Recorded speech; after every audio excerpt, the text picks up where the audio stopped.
Saya akan langsung ke apa namanya pola makan untuk pasien diabetes ya. Ini saya kira saya lewati saja beberapa terkait diabetes tadi sudah dijelaskan oleh Dokter Bowo.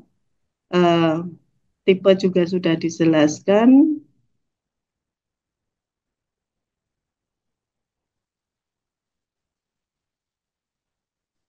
Ye.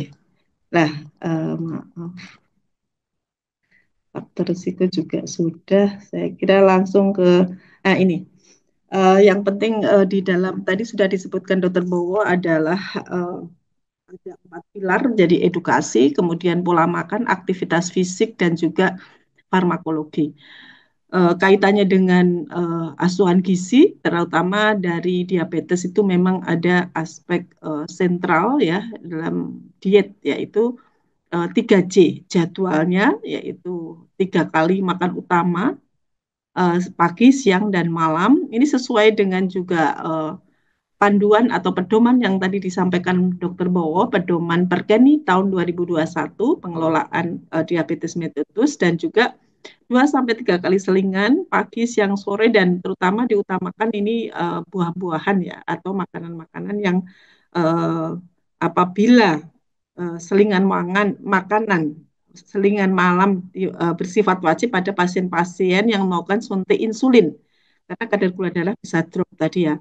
Ini beberapa kasus kan bisa terjadi pada malam hari, tiba-tiba drop, tiba-tiba lemes gitu ya.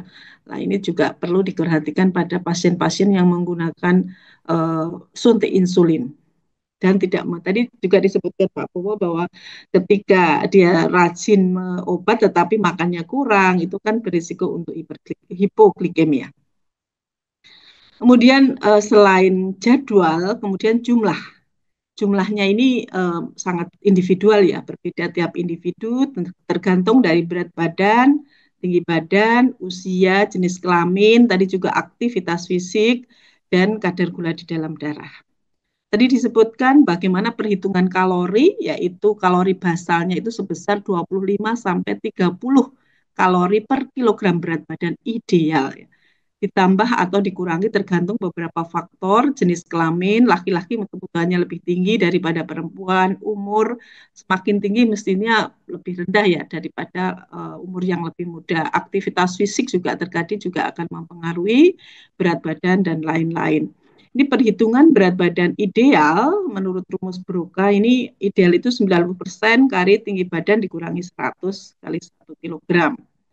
Untuk pria ini yang kurang dari 160 dan wanita kurang 150, tinggi badan dalam sentimeter dikurangi 100 kali 1 kilogram. Kalau dia tingginya kurang dari 160. Kemudian ini klasifikasinya tadi juga disebutkan bahwa kalau diabetes yang kurang berat badannya itu juga bisa jadi itu komplikasi ya. Jadi uh, apa namanya berat badannya menurun drastis lah. Ini berat badan kurang, makanya salah satu indikator yang mudah ya dengan berat badan. Kemudian berat badan normal harusnya 18,5 sampai 22. Tapi juga kalau lebih kita harus perhatikan, tadi juga disebutkan obat-obat, karena obat-obat itu akan berinteraksi juga dengan makanan yang dimakan dan juga pengaruhnya terhadap berat badan itu.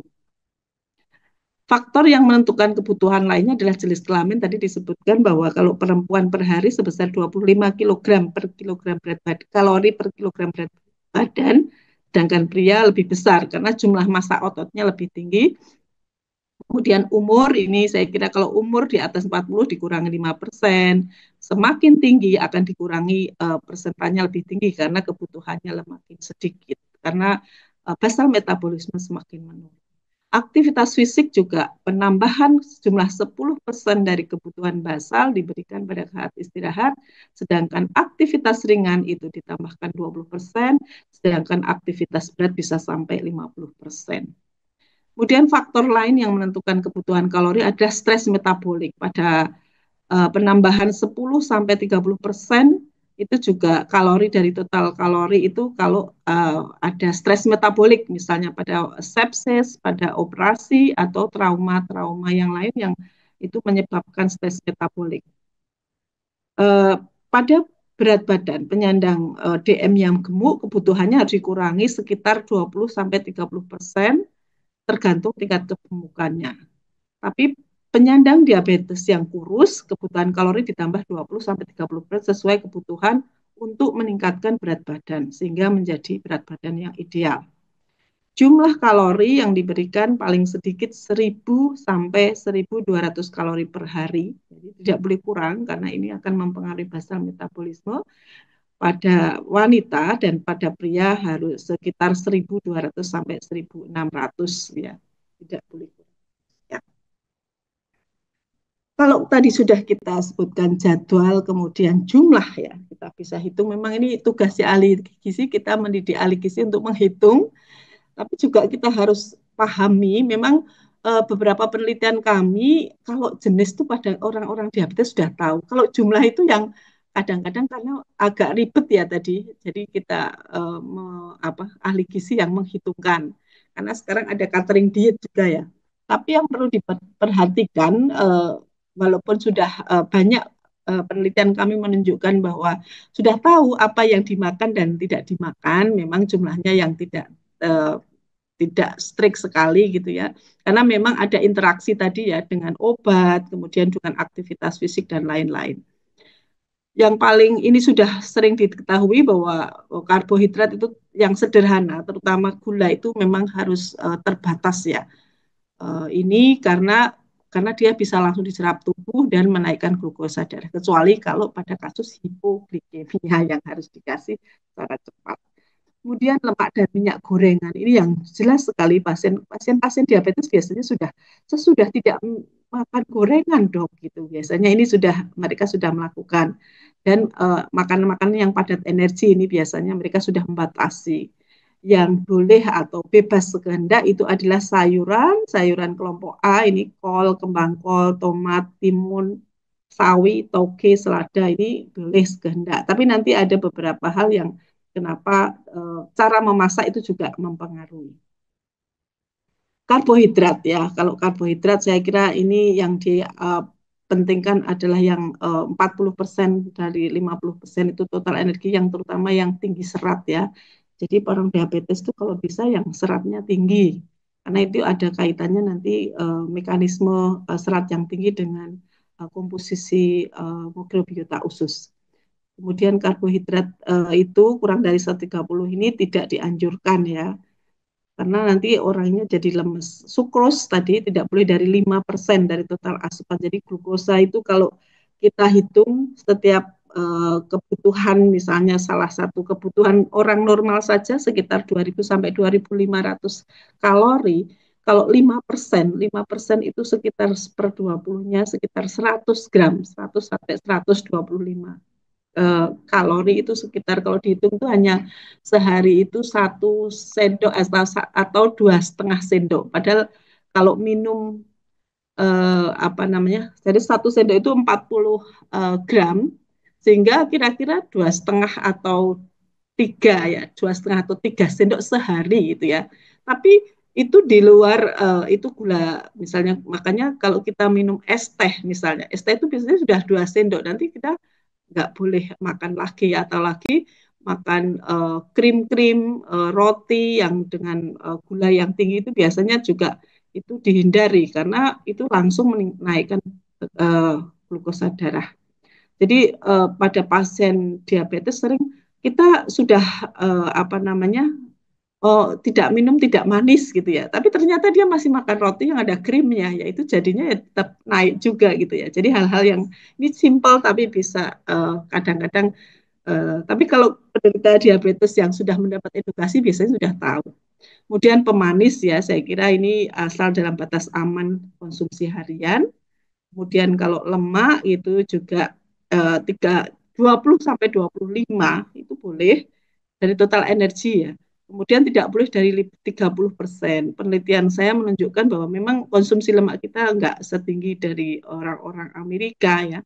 Tapi komposisinya ini yang penting. Komposisinya yang lemak ini yang jenuh itu harus kurang dari 7%. Jadi ya sedikit sekali dan yang penting adalah yang tidak jenuh ganda atau PUFA kurang dari 10% ini biasanya ada di asam apa namanya ikan ya ikan itu boleh ya kemudian lemak yang tidak jetunggal ini biasanya dari kacang-kacangan alpukat dan sebagainya itu sekitar 12 sampai 15%.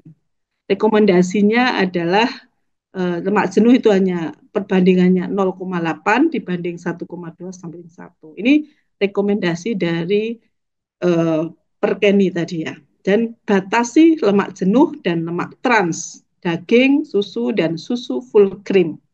Kemudian kolesterol juga yang kurang dari karena memang biasanya pada orang diabetes juga ada gangguan dislipidemi, terutama kolesterol juga meningkat. Protein ini penting, jadi protein tetap harus diperlukan karena dia untuk tumbuh dan berkembang juga untuk regenerasi 10 sampai 15% dari total energi dengan sumber ikan, udang, cumi ya. Saya kira dipilih yang ini juga agak punya seni ya. Mungkin proteinnya tinggi tetapi kalau dia juga lemaknya tinggi juga harus kita hindari. Jadi tapi juga perlu protein-protein yang nilai biologisnya baik ya yang tinggi. Pasien dengan nefropati diabetika, ya ini perlu penurunan asupan protein karena kalau dia ini belum hemodialisa karena akan memperberat fungsi ginjal. Kira-kira 0,8 per kilogram berat badan per hari atau 10% dari kebutuhan energi. Dengan 65%-nya harus nilai biologiknya yang tinggi, misalnya eh, daging yang tanpa lemak, kemudian juga eh, telur itu kan juga tinggi ya. Kecuali yang DM sudah menjalani hemodialisis karena dia nanti akan dibuang tidak memberatkan fungsi ginjal maka sudah dia hemodialisis proteinnya harus lebih tinggi sekitar 1 sampai 1,2 gram per kilogram berat badan per hari.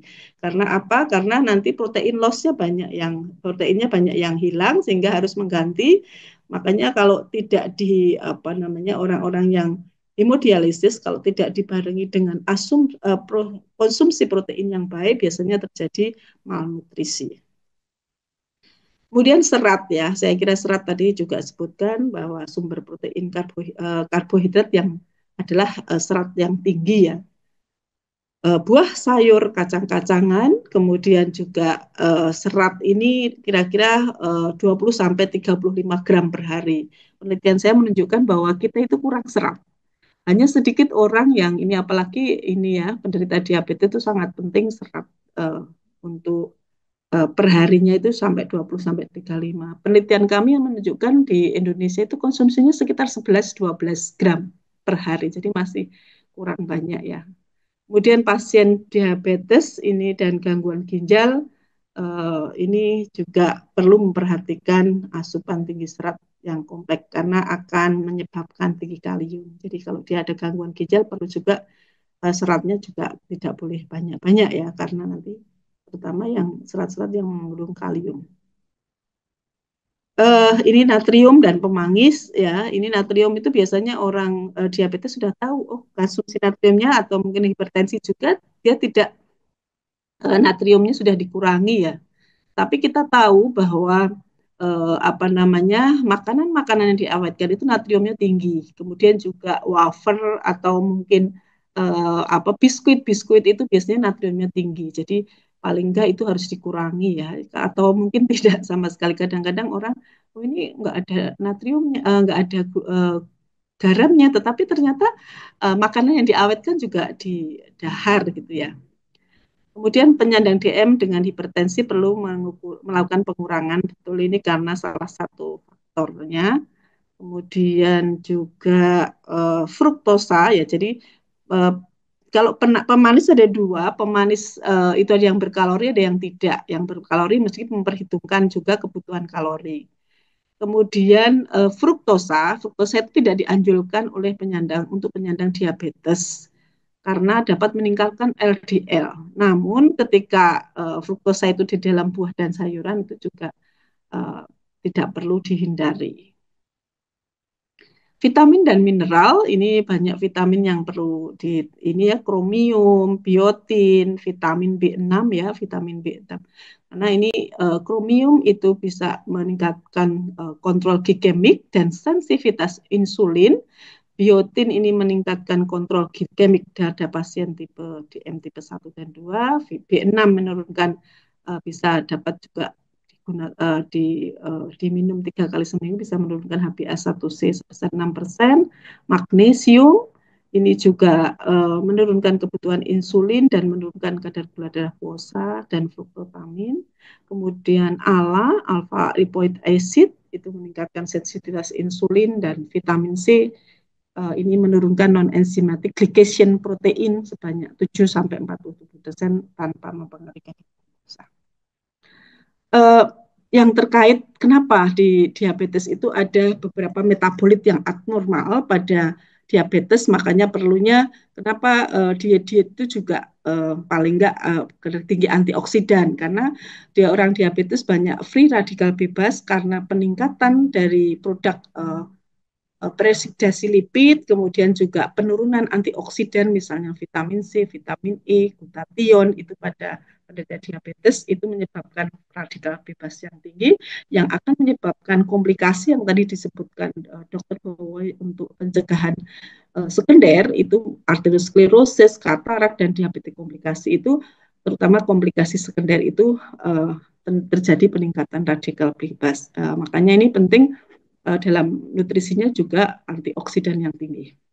Kemudian juga di dalam salah satu metabolitnya adalah glycation protein.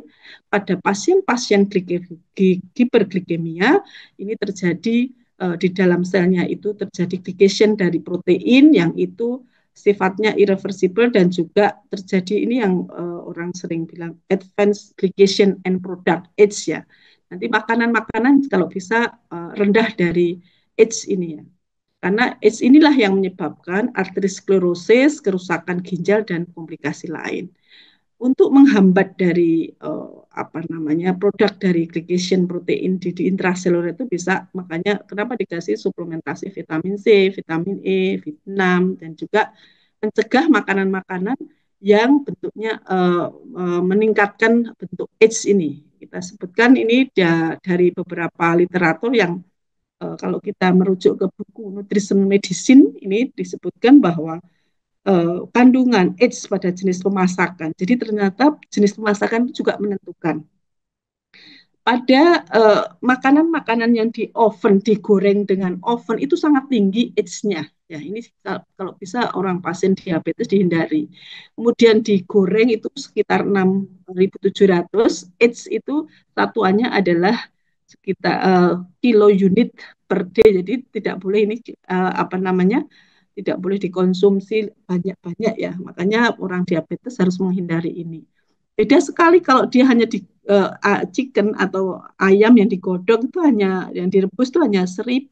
Tapi kalau digoreng dengan oven yang suhu tinggi itu sampai 9.000. Itu 9 kali. Kemudian apa namanya? Kentang. Kentang itu yang fast food itu sampai 1.500 age-nya, konten age-nya. Tapi kalau yang hanya digodok 25 menit hanya 17.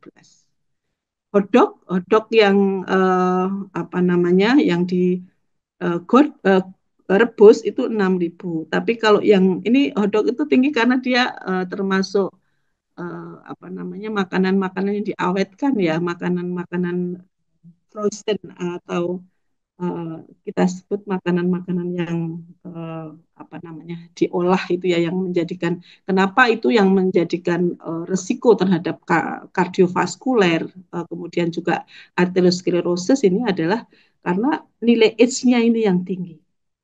Kemudian hamburger yang hanya digoreng itu 2, sekian. Tapi kalau ini ternyata ini di literaturnya ini, saya ngambil literaturnya di McDonald itu sekitar 4.000. Pizza juga tinggi.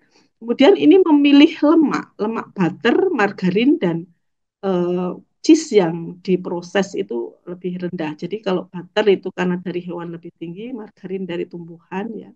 Kemudian juga ini kalau memilih breakfast ya, makanan untuk breakfast yang paling rendah itu adalah oatmeal ya, instan itu lebih rendah. Tapi yang lain misalnya ini pancake, dan kalau kita milih di restoran kalau breakfast ya itu kadang-kadang ternyata kalau yang di frozen itu lebih tinggi ya.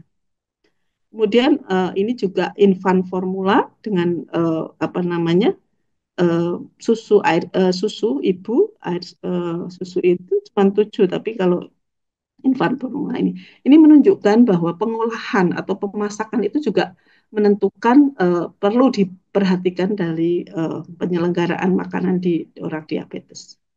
Kemudian metabolit yang ketiga kaitannya dengan peningkatan glukosa. Ini yang menyebabkan neuropati, retinopati, dan katarak itu adalah karena ada sorbitol yang disintesis di dalam sel secara cepat dan tidak dapat dimetabolisme. Dan ini tidak bisa menembus membran sel, sehingga inilah yang apa namanya sorbitol terakumulasi. Itu yang menyebabkan resiko-resiko pada orang diabetes. Nah, ini jurnal Nutrien tahun 2017 menunjukkan bahwa ada integrasi model fungsional food, makanan fungsional untuk mencegah dan manajemen diabetes dalam memperbaiki proses biologi dan memperbaiki clinical outcome. Ini ada intervensi yang beberapa intervensi pada diabetes tentang diet Mediterranean dengan MUFA, polifenol, dan terpenoid itu bisa memperbaiki secara omik atau secara genomik, metabolomik ataupun mikrobiota itu bisa memperbaiki sel endotel, vaskuler, aktivitas sel endotel vaskuler, memperbaiki profil lipid sebagai antioksidan dan antiinflamasi. Kemudian juga adanya herbal komponen seperti green dan black tea, teh, kemudian ini kopi yang mengandung katekin, kafeol derivat dan polifenol. Sebenarnya polifenol ini bisa meningkatkan energi ekspenditur, menurunkan inflamasi, menurunkan oksidasi stres, oksidan bebas, dan memperbaiki profil lipid. Kemudian tadi juga disebutkan aktivitas fisik, tadi disebutkan Pak Bowo, berapa penelitian yang sudah dilakukan dengan ini, saya kira penelitian di apa namanya disertasi orang UI kaitannya dengan HITT dan MIT, exercise training pada orang diabetes, high intensive interval training. Jadi tinggi tapi dengan interval atau medium atau peregangan itu bisa meningkatkan aktivitas metabolisme lemak di dalam apa namanya metabolisme lemak, kemudian juga meningkatkan fungsi dari mitokondrial, terutama kalau di diabetes itu resikonya adalah mitokondrialnya itu fungsinya juga menurun karena banyak inflamasi dan banyak oksidan bebas, radikal bebas ya. Dan juga meningkatkan kapasitas kardiorespirasi. Nah, ini dengan adanya makanan fungsional dan aktivitas fisik yang tadi yang beberapa penelitian sudah disampaikan itu bisa memperbaiki outcome dari diabetes, kendalian glukosa dengan HbA1c, HOMA, kemudian menurunkan komplikasi dan menurunkan insiden diabetes tipe 2. Selanjutnya Izin mungkin dokter, satu mengingatkan lagi. waktu. Oh, Yeah. izin dok. Iya dok. Ini juga jurnal tahun 2005 sebenarnya ini bisa ternyata fungsional food nanti kaitannya bisa mencegah penyakit kardiovaskular dan diabetes. Ya, ini terutama konsumsi buah dan sayur, whole grain dan juga produk-produk fermentasi dari juga kacang-kacangan, oil olive dan sebagainya bisa menurunkan resiko CVD dan DMT2. Mungkin satu lagi kaitannya nutrigenomik nggih, Mbak. Nutrigenomik sebentar.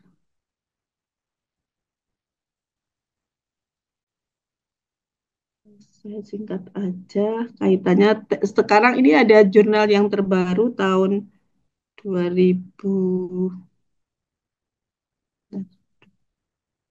kebuka maaf.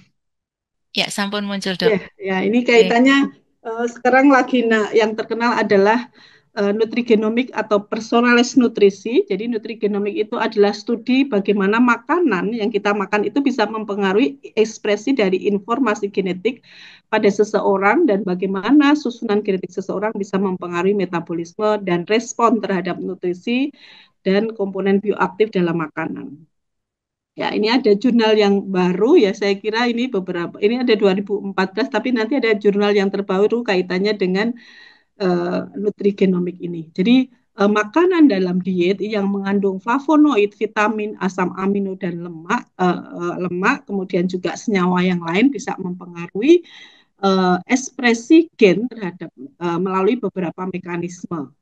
Dan nutrisi ini dapat bertindak sebagai ligan, faktor transkripsi, memodifikasi konsentrasi substrat, mengubah jalur persinyalan sel, dan memodulasi jalur transduksi sinyal. Kemudian perubahan ini dapat mempengaruhi tadi yang dijelaskan Dokter Bowo ada 11 penyebab itu, terutama pada otot, pada hati, ada sel pankreas, kemudian hipotalamus di otak dan juga jaringan lemak, dan bagaimana zat atau makanan yang kita makan itu bisa mempengaruhi homeostasis, bisa meningkatkan risiko ataupun bisa melindungi dari penyakit tersebut. Uh, jadi nutrigenomik atau nutritional genomik itu terkait bagaimana zat gizi dalam makanan memodulasi ekspresi, sementara ada dua hal, yaitu yang satu lagi adalah nutrigenetik ya. Itu S3 saya pakai nutrigenetik karena kalau nutrigenomik tahun 2014 belum berkembang lah. Sekarang ini jurnal tahun 2025 menunjukkan bahwa perkembangan nutrigenomik sudah sangat jauh sekali. Kebiasaan makanan itu bisa mempengaruhi gen, kemudian juga ekspresinya, terutama juga mempengaruhi gut mikrobiota yang sekarang berkembang, dan ini juga mempengaruhi insulin sensitivitas dan metabolisme lipid dan keseimbangan energi.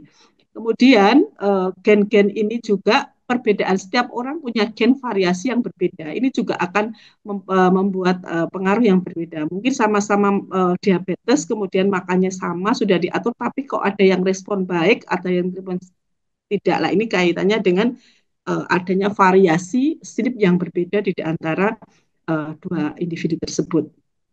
Ini di jurnal ini menunjukkan bahwa peran bioaktif dalam memodulasi kesehatan metabolik ini menjadi titik fokus untuk pengelolaan DM tipe 2 dan obesitas, yang dimana zat-zat alami ini ditemukan dalam bentuk entah itu fitokimia, zookimia, atau mikrokimia yang memiliki mekanisme mempengaruhi jalur metabolisme utama yang melibatkan sensitivitas insulin, metabolisme lemak, dan juga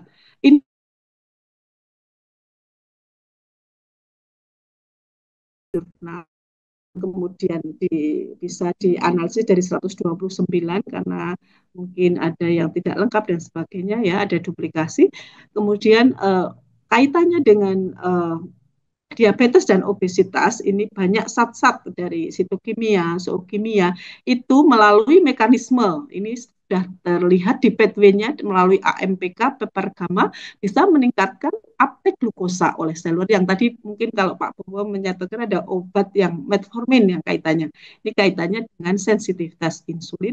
Kemudian juga beberapa melalui peptide bisa meningkatkan oksidasi asam lemak, kemudian meningkatkan HDL melalui jalur lipid metabolisme, kemudian juga melalui SREBP ya, ini jalur-jalur di metabolik itu bisa menurunkan trigliserid, kemudian akumulasi lemak di hepar dan juga visceral lemak visceral, kemudian antiinflamasi yang tadi juga disebutkan. Beberapa saat ini juga lewat gut mikrobiota bisa mempengaruhi imun di gut mikrobiota melalui jalur-jalur ini, NF-kappa beta dan lain-lain. Dan juga kita tahu bahwa di orang diabetes tadi radikal bebasnya tinggi dan antioksidannya menurun sehingga perlu antioksidan. Ini juga beberapa komponen fungsional food itu punya peran di dalam meningkatkan antioksidan. Bagaimana inovasi ya, mestinya ke depan kalau ada dua individu yang sama-sama sudah diberikan terapi makanan tapi kok responnya berbeda, mungkin ada personalized nutrition atau dikenal precision nutrition, yaitu pendekatan yang menyesuaikan rekomendasi diet karakteristik unik individu yang termasuk genetik, metabolisme, gaya hidup, dan status kesehatan. Jadi kalau tadi yang dikemukakan Dr. Bowo dan juga panduan Bergeni itu untuk diet umum atau untuk nutrisi, tapi kalau ke depan mestinya ada beberapa yang orang tidak respon, itu mungkin ada personal, ada berbeda setiap orang dalam respon terhadap makanan untuk mengoptimalkan hasil kesehatan yang baik. Ini contoh karbohidrat, respon terhadap karbohidrat, misalnya ini amilase 1, kemudian TCF-2, ini orang-orang yang menderita diabetes, tapi ini ternyata ada variasi genetik di AMY1, produksi enzim amilase yang mencerna karbohidrat. Individu dengan salinan gen ini lebih banyak enzim amilase tinggi dalam membantu pemecahan parti yang lebih efisien, sehingga orang-orang ini lebih sedikit mengalami lonjakan glukosa darah dan lebih tinggi dan setelah mengkonsumsi. Jadi ini harus rendah karbohidrat atau rendah glukosa ya. Sedangkan ini ada juga gen TCF7L2, ini juga berhubungan dengan kaitannya sensitivitas dan lebih rendah terhadap insulin. Jadi setelah mengkonsumsi makanan tinggi karbohidrat, dia ternyata apa namanya sensitivitasnya lebih rendah. Kemudian ada gen juga yang lain, FTO, ya ini ada beberapa variasi tiap orang yang berbeda-beda, yang ini akan mempengaruhi dietnya. Kemudian juga respon tadi selain insulin sensitivitas atau yang kedua adalah metabolisme lemak ya di dalam diabetes, kaitannya kerusakannya di situ. Ada beberapa gen atau orang yang punya variasi genetik APO2A2, apolipoprotein A2, kemudian paper gamma, kemudian FABP2 dan sebagainya, ini juga akan mempengaruhi profil genetik. Implikasinya apa di dalam yaitu dalam personalized nutrition, bahwa individu dengan metabolisme karbohidrat yang lambat, misalnya dengan varian AM1, AMY1 dan TCF7L2, dapat lebih cocok dengan diet rendah karbohidrat untuk menjaga kadar gula darah yang stabil. Kemudian individu-individu dengan APOA2 dan pepar gamma itu tidak mendukung metabolisme lemak, mungkin lebih baik menghindari diet tinggi lemak jenuh dan memilih lemak yang sehat, tetapi misalnya MUFA atau PUFA tadi. Ini gen interaksi, jadi ternyata gen dan zat gizi itu juga akan berinteraksi untuk mengembangkan DMTP2. Ini beberapa juga yang dilakukan di disertasi saya, interaksi nutrisi dan gen yang mempengaruhi kejadian terjadi obesitas dan juga diabetes. Ini mungkin nanti bisa dilihat ya, ini juga interaksi, ada gen dan asupan yang ini mempengaruhi profil atau biomarker metabolik. Ini juga suplementasi nutrigenomik adalah pendekatan terhadap nutrisi yang menyesuaikan suplemen makanan berdasarkan profil genetik dengan memahami variasi genetik mempengaruhi metabolisme, mempengaruhi metabolisme, individu dapat mengoptimalkan kesehatan. Dan ini pendekatan yang sangat bermanfaat untuk kondisi pasien-pasien obesitas, kardiovaskular, diabetes, dan penurunan kognitif. Ya, ini juga bagaimana nutrien dan dieter ini berinteraksi dalam pengembangan DM. Banyak juga gen-gen yang sudah ditemukan, tapi mungkin penerapannya masih penelitian ya, tapi ke depan sebenarnya ini akan menjadi peluang untuk personalized nutrition, personalized nutrisi, jadi sesuai dengan kebutuhan dan mengoptimalkan kesehatannya.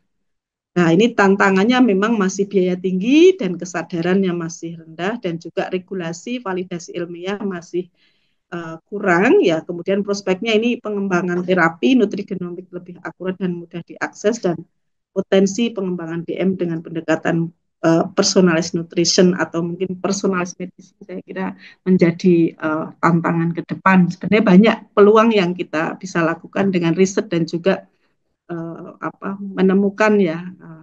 Kemarin sudah ada upaya, tetapi ternyata belum juga berhasil ya. Di dalam banyak penelitian masih banyak gap yang harus kita cari lagi. Mungkin itu yang bisa sampaikan. Mohon maaf agak agak waktunya. Itu aja sebagai pengantar. Terima kasih. Kurang lebihnya mohon maaf. Saya kembalikan ke Mbak Novi. Baik. Assalamualaikum warahmatullahi wabarakatuh. Waalaikumsalam warahmatullahi wabarakatuh. Baik, terima kasih Dokter Emi atas paparan materinya. Dokter, izin ini kita lanjutkan untuk diskusi. Di kolom chat sudah ada beberapa pertanyaan. Yang pertama dari Bapak Julius Tonapa. Apakah telur ayam atau itik tidak termasuk sumber protein yang baik khususnya untuk pasien DM? Mungkin satu-satu dulu ya dok, monggo dokter. Oke. Ya, telur itu sebenarnya bagus, murah, tetapi ingat bahwa apalagi telur itik ya, kandungan kolesterolnya tinggi ya. Itu juga karena tadi ada pembatasan kolesterol. Jadi memang kalau di nutrisi itu ada sumber bahan makanan atau gizi itu ada apa seni ya, bagaimana kita memadukan, kita mencari yang apa kualitas yang baik, tetapi juga tidak memperparah kejadian-kejadian tadi, terutama untuk kolesterol ya. Tadi salah satunya juga harus kurang dari 200 gitu ya. Jadi bagaimana tetap dijaga ya Oke, ininya ya ya. Jadi untuk memang agak seni ya, dan ya. makanan itu menurut saya setelah mempelajari makanan itu agak lebih susah daripada kalau obat. Kalau obat orang manut sudah diri, tapi kalau nutrisi itu ya kadang-kadang nyolong-nyolong sedikit ya. Menurut saya ya kadang ya nggak apa-apa, orang kan bosan ya. Tetapi eh, continuous atau apa namanya istiqomahnya itu yang diperlukan ya. Dengan pengetahuan ini mungkin akan lebih paham dan lebih menyadari, karena kalau orang nggak sadar tuh ya agak nyun sewu, agak ndablek gitu ya. Tapi dengan pengetahuannya mereka bisa menghindari, dan kualitas ya dengan atau juga dengan teknologi-teknologi baru tadi, dengan era sekarang itu mungkin akan lebih spesifik dan meningkatkan kualitas kesehatan. Baik. Lanjut ke pertanyaan kedua, Dokter Emi. Oke, okay. Dari Ibu Kanis Sukma. Izin bertanya, sekarang banyak beredar pengganti gula yang terbuat dari stevia. Apakah dianjurkan untuk penderita diabetes? Betul, dok. Mohon tanggapannya, Dokter Emi. Yeah. Di pedoman perkeni ada. Jadi pengganti gula itu ada dua, yang ada kalori, ada yang enggak gitu toh.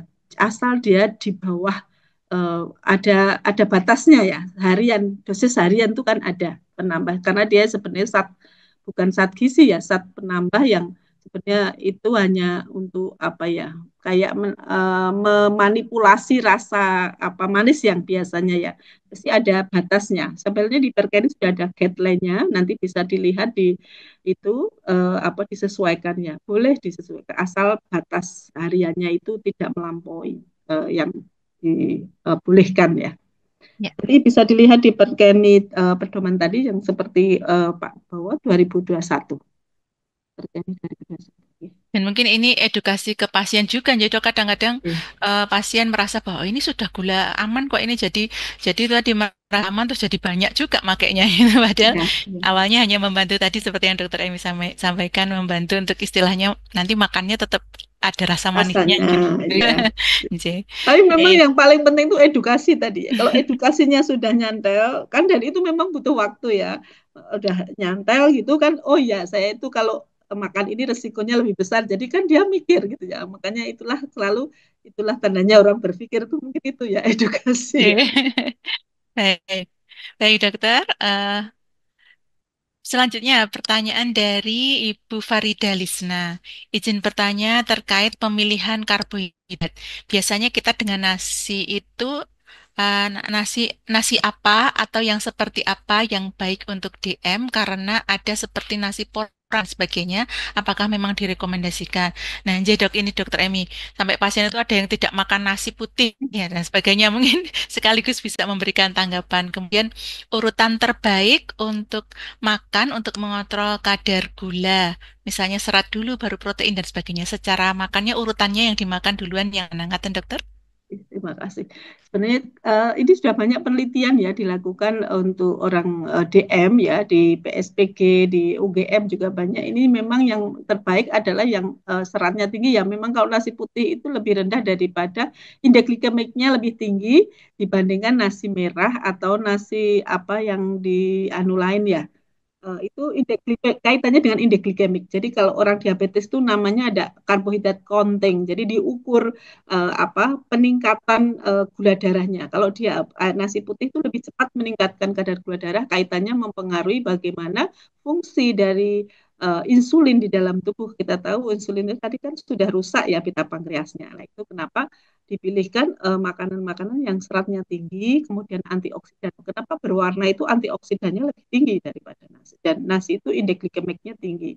Makanya kenapa itu saya porang itu juga lebih bagus ya, kayak karena dia lebih tidak indeks glikemiknya lebih rendah mestinya.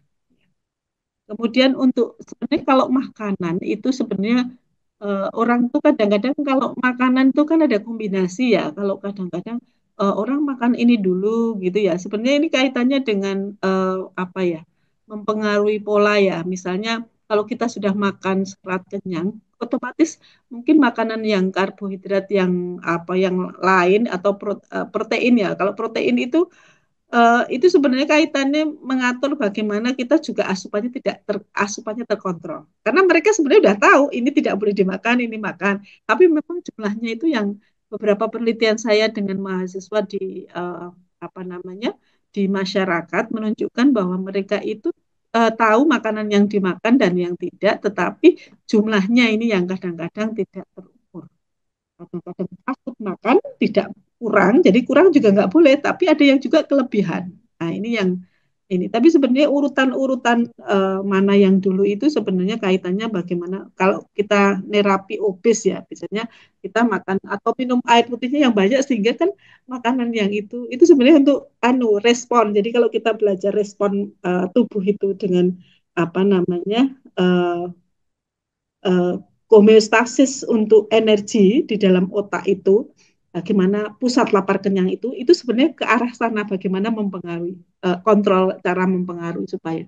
Tapi kalau orang sendiri sudah pengetahuannya bagus, sudah tahu caranya, lapar itu sebenarnya sensasi ya, sensasi ketika didiamkan nanti juga hilang lah. Nah, ini sebenarnya bagaimana kita mempengaruhi orang untuk edukasi tadi, kita tahu bagaimana mekanisme kontrol makanan ya. Jadi di otak itu ada pusat lapar kenyang lah. Ini salah satunya kenapa orang bagaimana siapa apa dulu itu kaitannya dengan ini. Tapi kalau orangnya udah mengetahui, sudah paham gitu, jadi dengan pengetahuan dia sebenarnya ada sensasi lapar itu nanti didiamkan kan sih enggak lapar lagi lah. Ini sebenarnya kaitannya bagaimana cara mengatur itu untuk mekanisme di otak gitu ya, pusat lapar kenyang. Itu yang saya pelajari mekanismenya gitu.